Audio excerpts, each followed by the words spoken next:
Red Green is having lodge meetings again, and if you're my age and from Canada, you know what that means. Steve Smith is joining us on the line to talk about This Could Be It. Hey, Steve.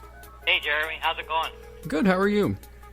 I'm good, thanks. We're talking about the legendary character Red Green, and, aside from being everyone's dad when they were growing up, I need to know how the character came about. Well, I don't know how old you are, Jeremy, but about 100 years ago, there was a television show out of, I think, CFTO or somewhere called The Red Fisher Show. And I used to watch that. It seemed to me he had the attitude that nothing would bore you. Like it was his job to fill the half hour. It was your job to make it interesting. Right. And I was intrigued. I thought, man, I could do that. So I really created the Red Green characters, kind of having some fun with the Red Fisher character. And at that time, my wife and I were doing a show called Smith and Smith. So it was only like a minute or 2-minute segment, but it kind of caught on right away, and then it evolved over the years into what it is now. Unbelievable. Well, it's a household name is what it is, right? I mean, anybody who... Well, I don't know how many times my mom called my dad Red Green, right, when he was going to build something or fix something. Did you expect it to take a life of its own, as it did?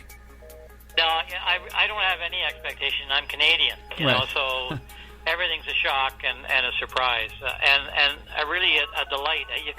You can enjoy any level of success when you don't expect any.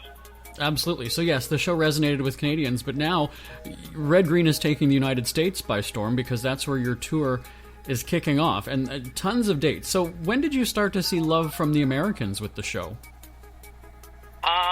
Pretty early on, like maybe third season. We did 15 seasons, and by the third season we were on, we started with maybe 5 stations on PBS. We got up to about 120 at its peak, and Americans didn't even know that the show was Canadian. They thought it was shot maybe in Minnesota or Wisconsin or something.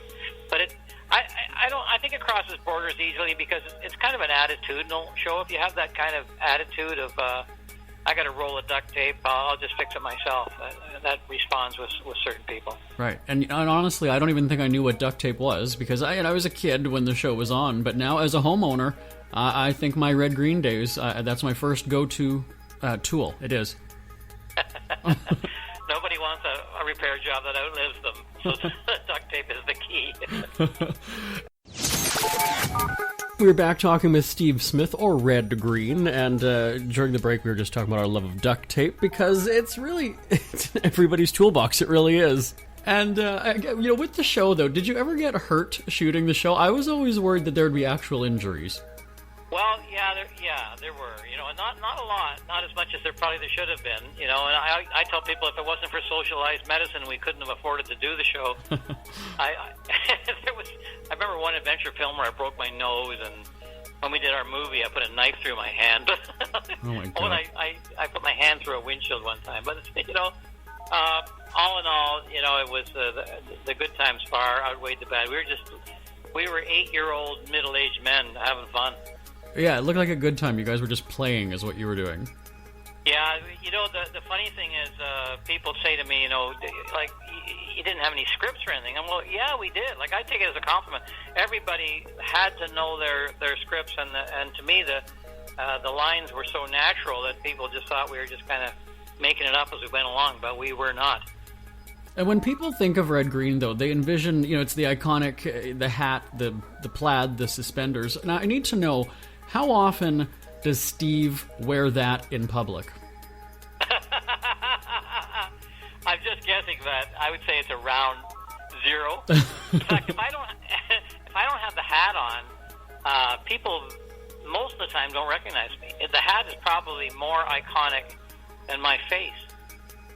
And do you have a bit of fun, though, like kind of playing with people? Maybe you'll just wear that, or maybe you don't, and then people give you a double take? Oh, hey, that's that guy. I don't wear that, but I've had many times people say to me, you look exactly like Red Green. And I'll say, yeah, I get it all the time, but I don't let them know that I actually am Red Green. If they ask me, I won't deny it, but I'm not going to help them. Wow. Okay, so this could be it. So it's a one-man show. Does that mean no Harold on this one? Are you going solo? Yeah, this is actually my 4th tour. I've done 3 of these already, and it's just so much fun, and the audience has been great. This one, actually, I've got three of the characters phoning in during the show. So I'm getting a little bit of help. They're not actually physically there with me, but they're there in spirit. Okay, so what are you doing then on stage? You're talking to the guys on this one? Is this for the Red Green fans from back in the day? I guess so. What's amazing is for the first three tours, everyone I did, the average age of the audience has gone down. We get younger people coming. I get kids coming out who didn't know the show was ever on television. They only know it from YouTube. Oh, wow. So, yeah, it's just, and I do some handyman stuff. I give advice, and I just kind of talk for 90 minutes. But it's, it's family friendly. I'm not angry and I'm not obscene. I really shouldn't have a career these days, but somehow I've managed to get under the radar. But I think that's the comedy that people are wanting, right? I mean, we see that on television with all of these other, the classic sitcoms that are coming back. To me, I feel that that's saying something about people not necessarily liking the comedy that's being put out nowadays, and they like that walk down memory lane of the family-friendly comedy. What do you think about that? Well, I think there's an element of that, and honestly, Jeremy, I hope you're right. I'd rather it was like that. I would rather that we were kind of kinder to each other and enjoyed laughing together with no victims. That would be kind of fun. Nice way to, but I'm skeptical, but we'll see. I mean, I do a tour and get, X, and somebody who's angry and obscene does a tour and gets 10X in terms of audience return. So I'm not sure that it's going that way, but it doesn't change me. I got to do what I want to do, and hopefully I find people, and I have so far found enough people that feel the same way. Well, we just have that friendly Canadian thing about us, don't we? I guess, I always think my mother's in the audience, so I got to watch what I say and do.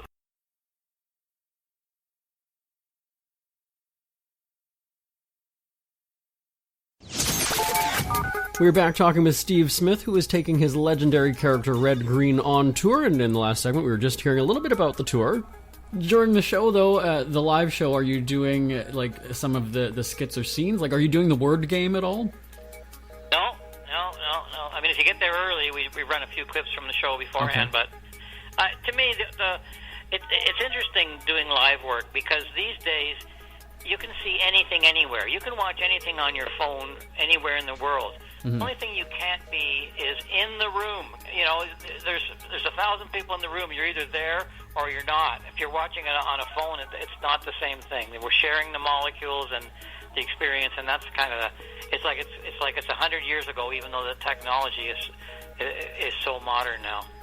That's exactly right. So many people are videotaping what they're actually there watching. It never makes sense to me either. I know, that kills me. Why don't you just enjoy it while you're there? It won't look as good later. Well, speaking of watching, I need to know this then. When you are touring and maybe you check into the hotel and you happen to be flipping channels and Red Green is on TV, do you watch the reruns? No chance, Lance. No? Why not? Well, I was also the producer, so I edited all the shows. I've seen them all so many times, I am actually bizarrely proud of the program. Number one, for its longevity. I mean, I stopped doing the show 12 years ago, and here it is still on the air. We just started on Heartland in the U.S. They're going to run all 300 episodes. So the fact that it kind of stayed evergreen is kind of neat, and the fact that I meet so many people who that this show actually meant something to them. And mainly what they say to me, this is the show I watched with my dad, rather than I was in my bedroom watching one thing while he was watching something else in the family room. So I'm proud of that.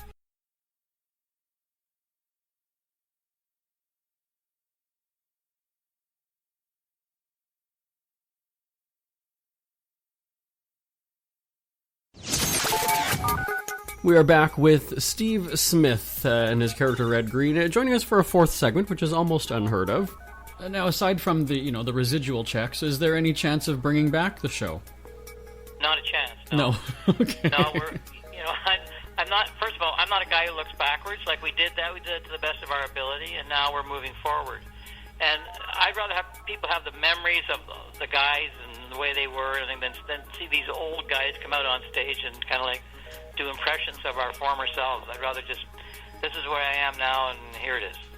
Now, the tour is called This Could Be It. So what we're sort of saying is we're not done with Red Green. There's still going to be more Red Green fun ahead. Well, I I don't know. I wanted to leave that door open. We'll see how it goes. I certainly want to do it. I'm healthy enough to do it, and the audience seems to have an appetite for it. But we'll just see. We'll see how it goes. I wanted to compare them. This might be it. This could be it.